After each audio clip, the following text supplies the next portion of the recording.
अस्सलामुअलैकुम viewers, welcome to Sultana yummy food secrets. Allah ताला आप सब पर अपनी रहमतों और बरकतों का नज़ुल फरमाए। आज की रेसिपी मटन ओजरी की रेसिपी है।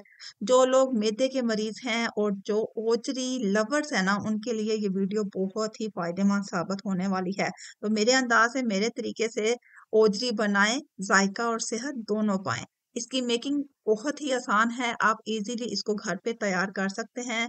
ये 2 बकरों की ओजरी है जिसको मैंने ऑलरेडी वॉश करवा लिया हुआ है। इसको साफ करने का तरीका भी बहुत ही सिंपल और आसान सा है। तो चलें इसकी जो है मेकिंग स्टार्ट करते हैं। सबसे पहले तो यहाँ पे मैंने ओजरी धुली हुई साफ की हुई ओजरी जो है ना एक प्रेशर कुकर में शामिल कर देनी है और प्रेशर कुकर का हमें स्टार्ट में इस्तेमाल करना होगा ताकि ये अच्छे तरीके से गल जाए।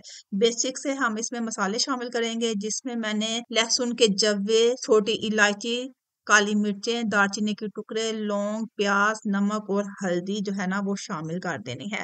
1 कप इसमें पानी शामिल करेंगे। ऑलरेडी मैंने इसको वॉश करके फ्रीज करके रख दिया हुआ था, तो इसमें अभी भी पानी हल्का हल्का जो है ना वो मौजूद है। तो 1 कप भी ज्यादा रहेगा, लेकिन एहतियातन आप इसे शामिल कर लें ताकि नीचे ना लगे। तो 10 मिनट की हम इसे विसल लगाएंगे और उसके बाद हमने मसाला जिन चीजों से तैयार करना है तो वो उसमें मैंने लिया है अदरक। इसका छिलका मैंने उतार लिया हुआ है, पिसा हुआ, कुटा हुआ सूखा धनिया है, मिक्स मसाला है, 1 चम्मच जो है वो सुरख मिर्च पाउडर है। टमाटर का इस्तेमाल करेंगे और गार्निश के लिए हरी मिर्चों और जनाब हरा धनिया जो है ना वो इस्तेमाल करेंगे। 1 कप जो है वो मैंने दही लिया है।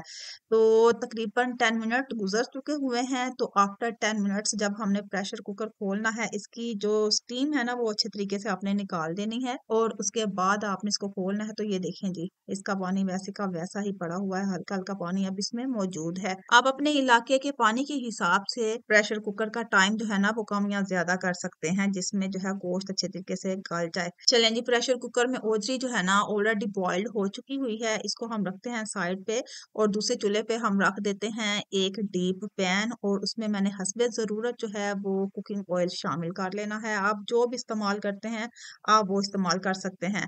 प्याज को कटा हुआ प्याज यहाँ पे शामिल करेंगे और प्याज को हमने लाइट ब्राउन कर लेना है, ज्यादा डार्क ब्राउन नहीं करना, जस्ट लाइट ब्राउन करना है।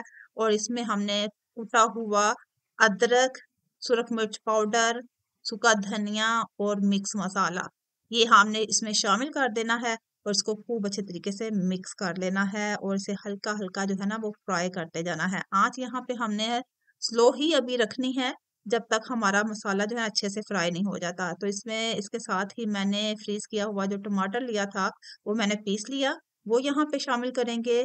जब टमाटर का पानी खूब अच्छे तरीके से खुश्क हो जाए और तेल ऊपर तैरने लगे ना, तो यहाँ पे हमने बॉईल की हुई ओजरी जो है वो यहाँ पे हमने शामिल कर देनी है। और याद रहे इसमें मैंने जो साबुत मसाले शामिल किए थे जैसे छोटी इलायची, दालचीनी का टुकड़ा था, जितने भी मसाले साबुत शामिल किए थे तो वो आपने इस पॉइंट पे निकाल देने हैं क्योंकि मैंने मसाला ऑलरेडी यहाँ पे यूज किया है। तो अब हम ओजरी की अच्छे तरीके से भुनाई करेंगे और जब तब तक भुनाई करनी है जब तक इसका पानी जो है ना अच्छे तरीके से खुश्क ना हो जाए और तेल ऊपर तैरने ना लग जाए। और इसके बाद हमने इसमें शामिल कर देना है 1 कप दही का। आप इससे ज्यादा भी दही ले सकते हैं और इससे कम भी ले सकते हैं अगर आपके पास अवेलेबल है। इससे जरा टेस्ट जो है ना बहुत यमी सा बन जाता है, बहुत करीमी सा टेस्ट आता है।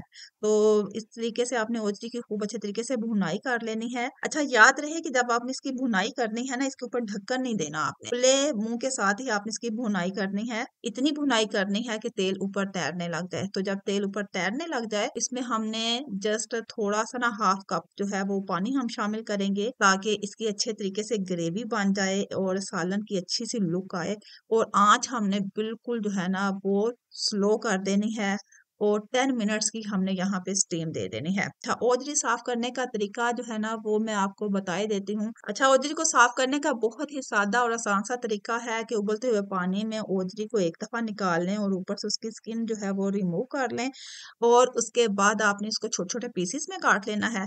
पीसेस में काटने के बाद आपने आम रोटीन में जो आटा यूज होता है गेहूं का आटा, उसके साथ खूब अच्छे तरीके से मल के वॉश कर लेना है और बहुत ही नीट एंड क्लीन हमें ओजरी दस्तयाब हो जाएगी। तो ये लें डियर व्यूवर्स, हमारा ओजरी का सालन हो गया है तैयार, बहुत ही डिलीशियस और बहुत ही सिंपल से वे में। अब हम इसमें हरा धनिया और हरी मिर्चें जो है वो स्प्रेड कर देते हैं।